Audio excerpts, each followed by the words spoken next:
What is up, YouTube? Good to see everyone. Hope you are doing well, getting ready for this camping season. This video is going to give you some things that you need to remember before you go out on your camping trip, on your pop-up camping trip. Number one, let's jump right into it. Number one are the keys for the pop-up camper to get into it. I've thought about getting some copies of these keys, put them in my glove box. I haven't done that yet, just in case, but don't forget to bring your keys. I even put this really weird bead thing that my kiddos made one time, and so that just helps me to remember what it looks like so I don't forget it. So that's the top item. Do not forget your keys for your pop-up camping trip. Next thing, don't forget the crank key for the pop-up camper. So this is what you put in the front of the pop-up camper and crank to put the pop-up camper up, and then also to bring it down. I don't know if there's another way to get the pop-up camper up. I'm sure you could make your own key,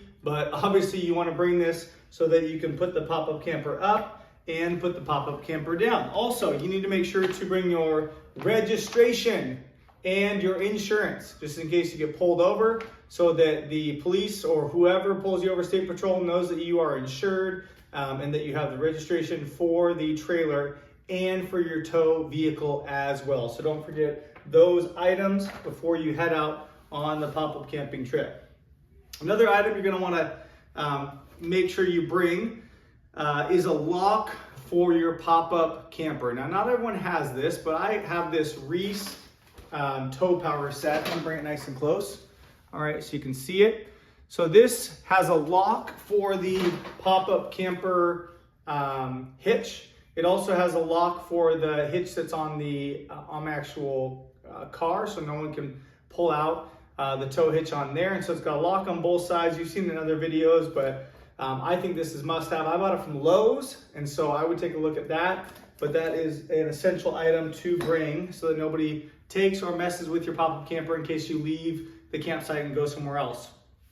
Also, you want to make sure that you have a level. I actually bought this from the Dollar Tree, and it is level, and I like it because it's super small and it's magnetic on the bottom side. So I have this sitting in my box on the front of my pop-up camper. You can see that in other videos, but you want to make sure to bring a level so that when you get to the campsite, one of the first things I do is bring it out, put it on top, and make sure that my pop-up camper is level, is in a good spot. And if not, I'll show you my next item, which would be the leveling blocks, okay? I think I bought these off Amazon, 20 bucks-ish.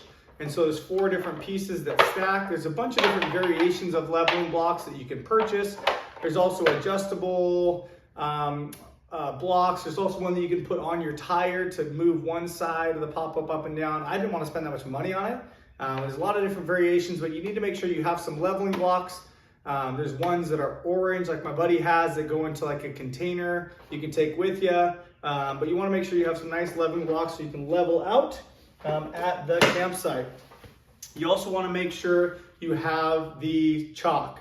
This is a super wheel chalk, okay? When I bought my pop-up camper, the old owner had these. I had at least one of these. I've got some smaller ones that I purchased as well. I have some bricks that I can use, different items that will do similar things, but you want to make sure that you have a wheel chalk on both sides. I like to have them on the front and back of the tire to hold it in place. It's a little overkill, but you want to make sure that you bring a wheel chalk. This one's heavy duty, really nice, a little expensive. I think this one was $18. I didn't buy it, previous owner did, but it's something good to have with you. Next thing you're gonna wanna make sure is, if you're at a campsite with water, you wanna make sure you bring a hose. I didn't bring my hose out because you know what that looks like. But with the hose, I like to bring a spray nozzle that's got the different sprays that you can do: center, mist, shower, angle, full, and then also a splitter. Just in case I want to have one hose going one direction, one for the other, like if the kids want to fill up the pool, let's say, or fill up some buckets or things like that. And then I got another one to wash off dishes or do different things. So again, a splitter is nice to have, doesn't take up a lot of room in the pop-up camper. You also want to bring coffee. And another thing, I love me some sparkling water. You want to bring some sparkling water on your trip. That's good. All right, let's see what's next. All right, you want to always bring this thing's full, a full propane tank. All right, I actually have a spot on the front of my pop-up camper that actually has hooks that holds this down, and so I can bring it with me. But this is invaluable for cooking. Also, if you want a portable fire pit, which I bring, you want to always have propane. It's also great for dry camping. Propane is what's going to help you, especially if you're in a season where it's too hot, you can't do a fire and make a fire, then you got to back up with the propane. It's just great to have that propane tank.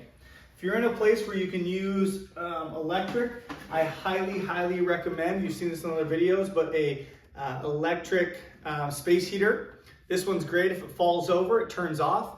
I bought it from Costco. The brand is Lasco.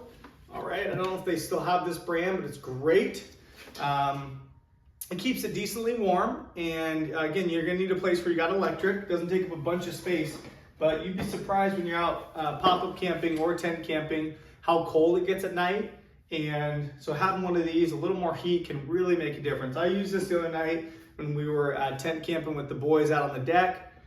And it made a world of a difference as it got into the high 40s, low 50s. Again, not freezing cold. People camping way colder than that, but it does create a little more comfort at night. Next item you want to bring, and I actually brought this with me. You've probably seen it before. No matter how many times I try to make these extension cords look nice, they end up like this. But an extension cord, if you need to have a longer extension cord, you can use this in your camper, you can use it outside your camper. I've got plugins on the outlet plugins on the outside of the camper. So again, having this, you may not need it, but having it really comes in handy. Let's see if I've got any other items. Last item, this is a bonus item. I've talked about this item before, but I can't stress it enough, and I think I should get a sponsorship from this company. The company is Camp Chef. They make a lot of different things, but they made a portable fire pit, and I bought this from Cabela's, and Bass Pro Shop owns Cabela's, and it's just awesome. The case has been great. It's very portable, obviously with the name, who would have thought? And it's got the cord in here. You can look it up online to see how it works, but it's just been great. I hook it up to the propane in the morning, get a nice little fire going in case you don't want to do a full fire, or if there's a place where you can't do a fire for various reasons, or if you don't have time to put a fire together before you go out on a hike or something like that, you've got a portable fire pit. So these are some of the must-haves. You should have a checklist. We have a checklist. You should have that in place to make sure you check those things off, double check. I always think, what item, if I don't have it, is going to really ruin this trip? And I make sure I have those. Obviously, there's more items, sleeping bags, food, plates, bowls, silverware. I mean, I didn't go through all of the items you need to have camping, but some of the essential items where I go, I need to make sure I have this before I head out on my trip. So I hope this helps you out. Again, I'm going to keep putting out content as long as people are watching and subscribing. Yes, and don't forget to subscribe, like if you enjoy it, and I hope to see you on future videos.